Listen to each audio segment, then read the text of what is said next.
Hello बच्चों, let's read a given question. The question says two bulbs A and B are connected as shown. When switch S is closed, then which among them will fuse? So option first given a bulb A, option second given a bulb B, option third given a both A and B will fuse, option fourth given a neither of them will fuse. So fuse की condition पहले समझ लेते हैं हम. जब कभी भी bulbs are manufactured तो उसके ऊपर उनकी रेटिंग्स लिखी होती है कि क्या रेटिंग पे वो वर्क करेंगे प्रॉपरली. ठीक है. सो जैसे यहाँ पे अगर हम अपना एग्जांपल लें, इसमें एक बल्ब की रेटिंग है 100 वोल्ट एंड 50 वाट, यानी कि 100 वोल्ट अगर सप्लाई उसे मिले so it will glow at maximum of the 50 watt. ठीक है. So this is known as the power rating. अब यहाँ पे अगर 100 वोल्ट से कम हो तो इट विल ग्लो डिम. ठीक है ना, डिम हल्का जलेगा वो. ठीक है. और अगर 100 से एक्सीड कर जाए so we need to put some external resistance. अगर एक्सटर्नल रेजिस्टेंस भी ना हो so in that case bulb will fuse. Alright, so that we need to keep in mind. अगर प्रिंटेड वोल्टेज से एक्सीड कर जाए वोल्टेज तो बल्ब विल फ्यूज. ठीक है. So this is what the condition we need to remember over here. अब यहाँ पे हमें जो क्वेश्चन गिवन है we can begin with the solution part. We can write two bulbs A and B given है हमें.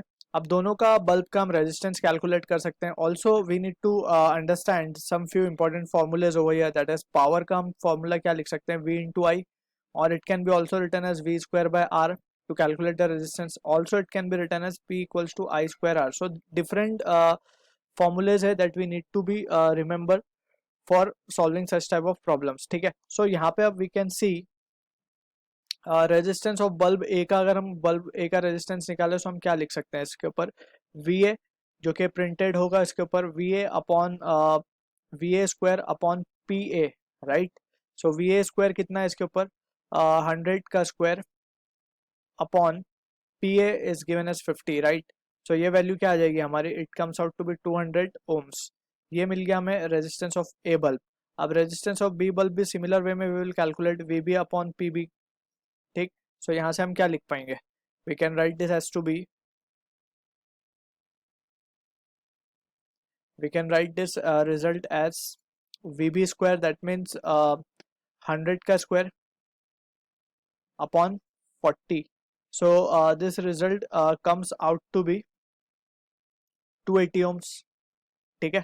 so ये मिल गया हमें rb, sorry it is 250. ठीक है. so it comes out to be 250 ohms. अब यहाँ पे हमें दोनों बल्ब के रेजिस्टेंस मिल चुके हैं. ठीक है.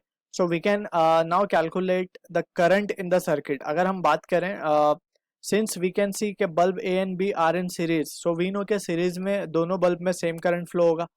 ठीक है ना. So let's say current is in the circuit is I, so यहाँ पे भी आई करंट जाएगा और यहाँ पे भी आई करंट ही जाएगा. ठीक. So from this we can say since current is same, since I is same, so therefore we can calculate the value of current. So current क्या हो जाएगा हमारा 200 upon this can be written as the total resistance जो क्या हो जाएगा 450, and this will be the value of current that will be flowing. अब हमें क्या करना होगा कि करंट दोनों में कितना जा रहा है 200 बाई 450. अब वी नीड टू चेक के वोल्टेज अक्रॉस फर्स्ट यानी कि बल्ब ए कितना है and voltage across bulb B कितना है. अगर वो एक्सीड करता है गिवन रेटिंग के हिसाब से so we can say that bulb will fuse. ठीक है ना. सो यहाँ पे we can now calculate potential across A. हम क्या लिख सकते हैं आई इंटू आर ए. आई की वैल्यू हमारे पास है 200 बाई 450 इंटू आर ए हमारे पास है 200. राइट. सो ये वैल्यू जो आएगी that comes out to be 88.89 volt. ठीक है. अब वीबी की अगर हम बात करें सो वीबी में कितनी आएगी है, जस्ट वी नीड टू 200 में से हम 88.89 को सब्ट्रैक्ट कर देंगे.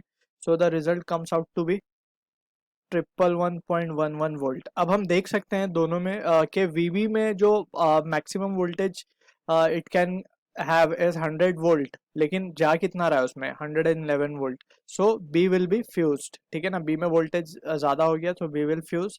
सो option B is the answer to the question. I hope you understood the solution. All the best.